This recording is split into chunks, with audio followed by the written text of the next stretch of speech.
Sa panahon ng mabilis na impormasyon at kaliwat kanang balita, kailangan mo ng isang channel na mapagkakatiwalaan, diretsyo at para sa bayan. Ito ang Balitang Pambansa, ang iyong bagong tahanan ng mainit na issue, tunay na impormasyon at mga balitang hindi mo dapat palampasin. Mula sa mga trending na kaganapan sa social media hanggang sa mga seryosong isyong pambansa. Bantay kami sa bawat sulok ng bansa para sa iyo. Hindi lang basta chismis, kundi validated news, mga impormasyon na may batayan at mga kwento ng tunay na buhay Pilipino.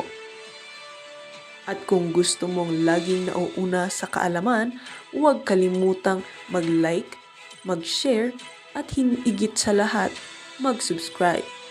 Dahil sa Balitang Pambansa, balita mo, boses mo, bayan natin ito.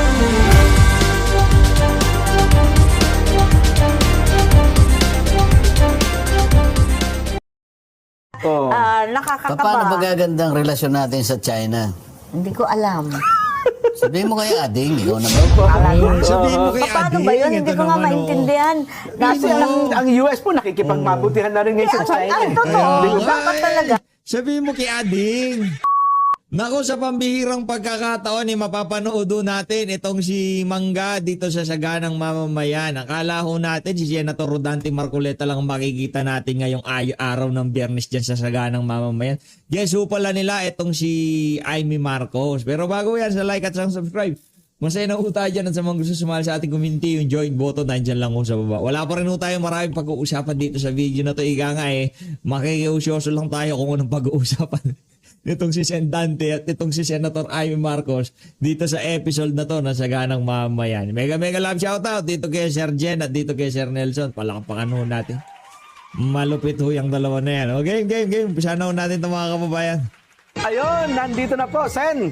Sa inyo na po ang pagkakataon para ipakilala ang ating tama panahon. ba ako? Hindi. Tamang-tama kayo. Sinasabi ko naman sa inyo, pag ako nagsalita, walang labis, walang kulang. Opo. Siya po ang pinakasikat sa Senado ngayon. Speaking of sikat, ito ho mga kababayan, ito ho talaga ang totoong sikat. Yan talaga to sikat. Tingnan nyo naman ho yung mga kababayan. Oh. Pambihira itong si Risa Hontiveros. Risa, ito bang bibig na to ang hinahalikan mo?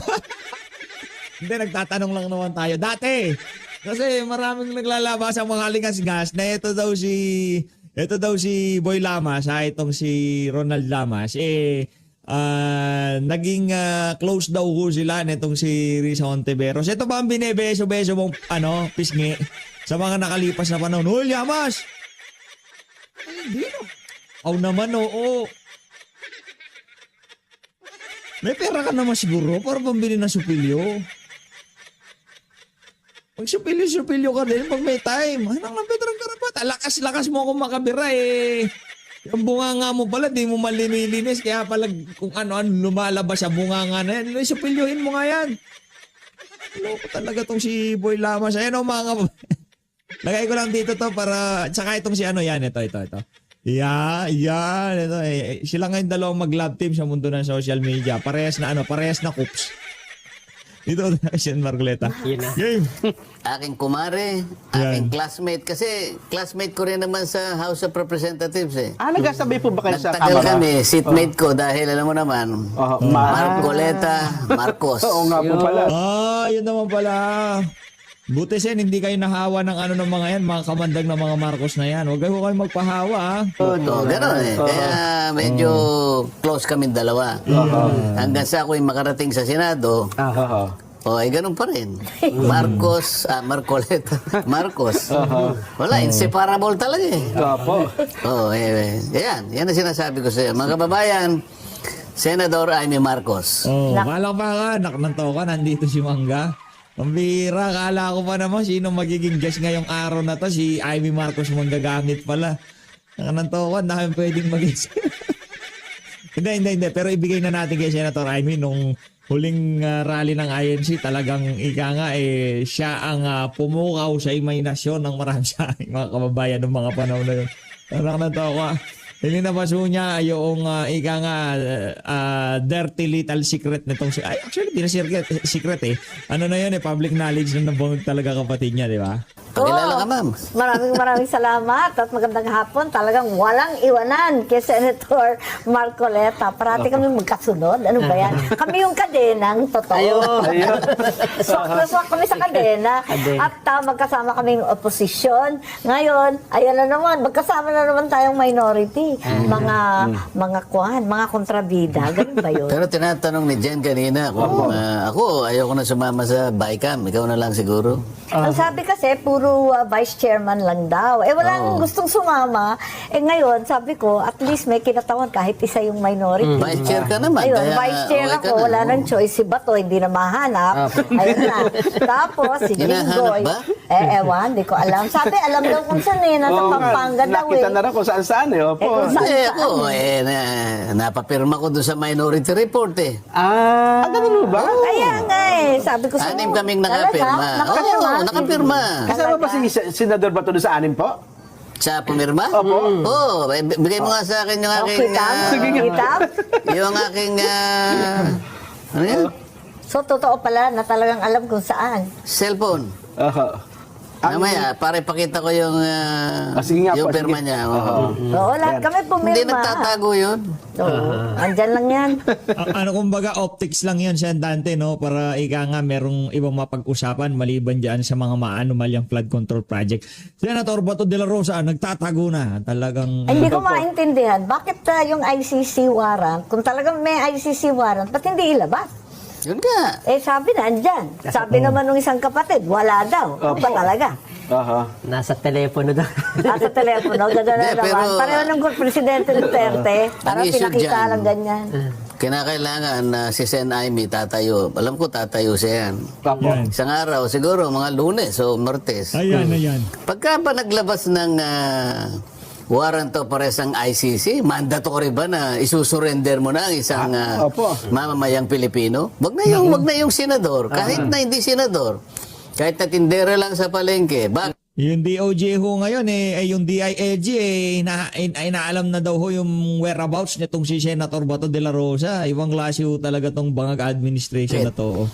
Ibig mo sabihin na Hindi kasi ako naman, Sen, hindi naman sa pag-ano maputol kita. Napakalaking balita ho kasi di lang ho sa Pilipinas yan.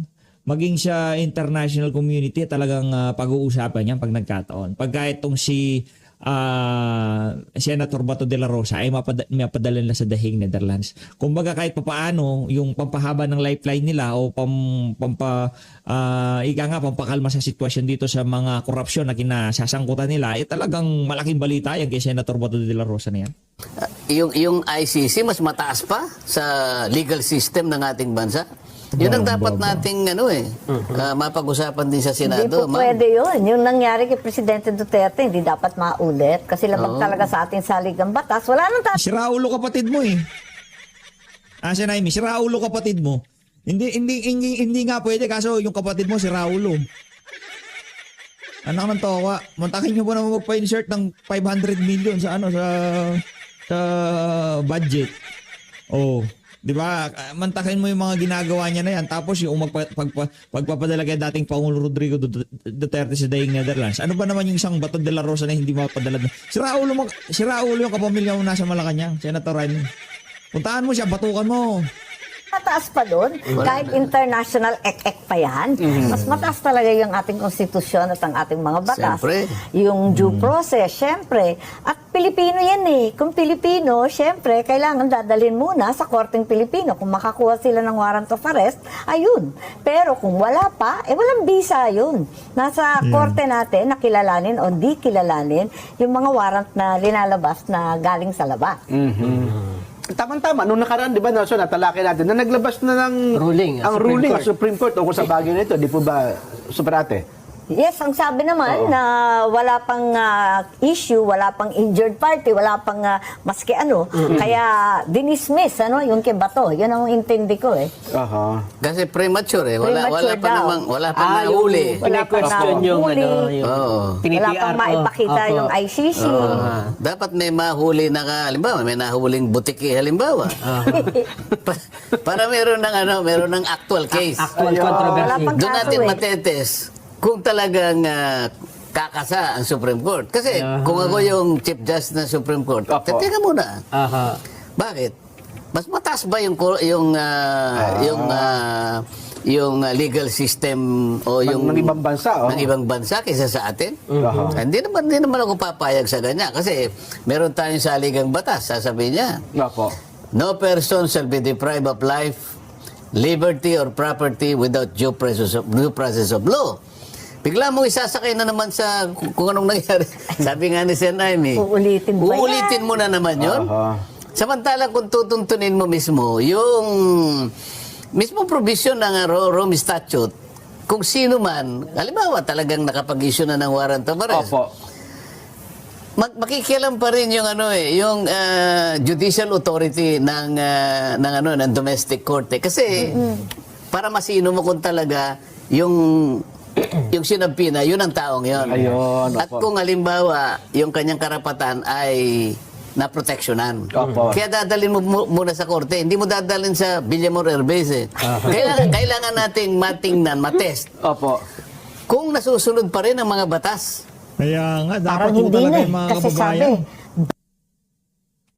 bendable na daw yung batas sa Pilipinas. Doon sa bagay. Papayag ba tayo doon? Ay, wag naman sana. Bendable. Oo. Depende kung sinong kaharap. Pwedeng tumambling, pwedeng matibay, pwedeng bumaliktad. Ano ba yun? Aha. Hindi po pwedeng hindi pwedeng baluktutin. Wala Hindi po. tama yun. Doon mo talagang- makikita ngayon kung papayag ang Korte Suprema.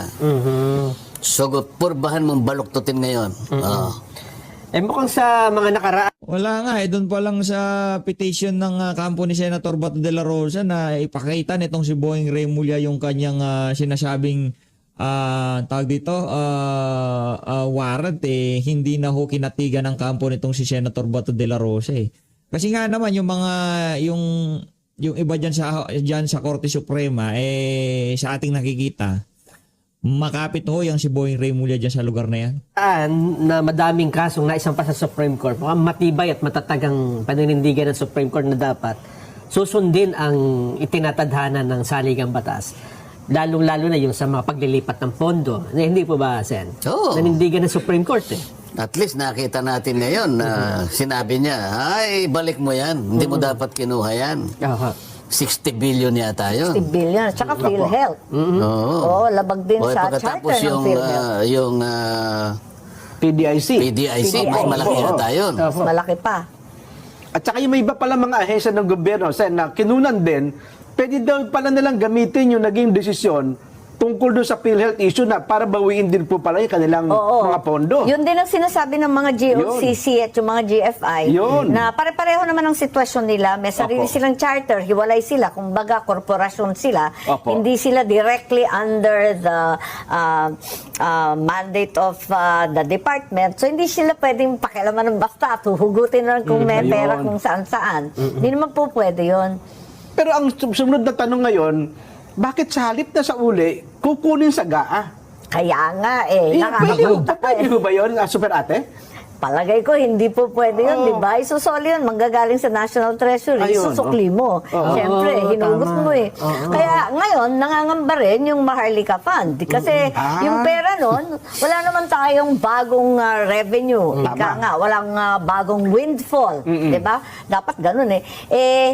Hinugot din yan sa Land Bank at DBP. May narinig akong mga bangkero, ang sabi, paano yun, isusoli rin ba ng Maharlika? Di wala, ng pera yung Maharlika, nalo na. Lumalaki sunog eh. Laki nga ng problema nun. Kasi kung kukunin natin at papasok sa GAA, di parang ang dating nun, na double whammy mo yung tao, Yeah. di ba? 2 beses mo kinunan eh. Oo, kasi kung... Parang ang mangyayari, kakalimutan na yun. Oo nga. Kukunin Ano na lamang yung pangbayad doon sa GAA. Opo. Mali yun. Yun. Eh, naitanong ko nga yung nga tungkol eh. sa Maharlika na yan eh. Opo. tinanong ko, sapagkat 2 taon na nakararaan, saan mo in-invest? Oo. Kumita na ba? Walang report eh. Oho. Ano po kasi, Ang sabi kumita daw. Pero, nung kinocompute namin, kumita doon sa interest na pera na kinuha doon sa land bank sa DBP. Yun lang Nako, yun. interest pala yung kumita, hindi yung pagkaka-invest doon sa mga pera. Pambihira talaga tong si Ralph Recto. Oo. Itong si Ralph po talaga, isa ho yan sa mga dapat makulong. Pagkatapos ng administrasyon na to, di sentimano, uupo si BP Sara. O, yan si Ralph Recto, automatic dapat kalaboso ho yung mama na yan. Pero wala pang investment Hindi po. hindi pa Kailangan interest. ito eh. kung doon niya kinita Kinocompute ko lamang, hindi. kung doon niya lamang kinita, lugi pa rin. Bakit ka mo? Magkano yung sweldo nung Ng CEO mga opisyal, yes pa, lalaki na sweldo naman ngayon. Yung CEO, 2 milyon isang buwan. Isipin nyo. 24 years, 24 years. 2 years na eh. 24 months na po. 24 million na yung sweldo pa lang niya. Sweldo pa lang yan. Paano pa yung ibang mga empleyado At doon? kung balikan natin yung mandato ng Land Bank, hindi ba para sa farmers yun, sa agrikultura, sa pag-develop ng Development lupa? fund yun eh. Yun ang tinatanong yung ko isa eh. naman, development fund, saan ba nag-develop? Nag-develop ng malaking sweldo, aray ko po. Yun. Nako. Ay, nako.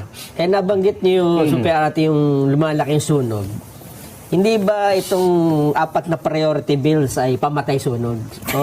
O wala namang, parang sincero naman doon? Ko alam, hindi ko maintindihan yung mga congressman nung nag-meeting tayo sa Commission on Appointments, abalang-abala. Apo. Tanong ng tanong sa akin, seryoso ba yan? Seryoso ba yan? Abala yung mga congressman doon sa anti-dynasty. Anti-dynasty. Sabi ko, ang totoo, nakapag-hearing ako, noon chairman ako, matagal akong chairman ng electoral reform. Nag-hearing kami dyan sa anti-dynasty. Ang totoo, hindi yan ang first time na magkakaroon tayo ng anti-dynasty provision. Kung maalala ninyo, sa SK, sa Sangguniang Kabataan, meron ng provision na hindi pwedeng kamag-anak, hindi pwedeng anak, hindi pwede yung asawa or apo, at kinakailangan pamangkin, di ba, third or fourth consanguinity or affinity doon sa SK law. Pero sa kagalingan ng Pilipino, nalulusutan pa rin. Kaya nauuwi sa definition mag-re-resign yung tatay na kapitan, halimbawa, pagkatapos yung asawa ang tatakbong kapitan at yung anak ang tatakbong SK. O dinalusutan na One at a naman. time lang. Ayun, so pareho silang hindi incumbent. Lusot na naman yun. Maraming ganyan sa maliliit na barangay, sa amin, sa mga liblib, sa tuktok ng bundok. Wala namang kamag-anak, walang hindi kamag-anak sa mga barangay na mga 500, 600 lang katao, lahat sila magpipinsan. So hindi naman mabuo yung barangay, yung sinasabing konseho ng SK. Hindi mabuo kasi lahat naman sila magkakamag-anak. Tama. So marami talagang problema yung Dynasty Bill, kahit gustong-gusto natin maisatupad, ang realidad, ilan ba yung dynasty? 67% daw ng Kongreso, tama ba? 72 yata? Mas malala. Sa Pagkatapos, Senado yata, mas mataas. Marami, Sa Senado, 4 ang magkakapatid. Apo. So, yun.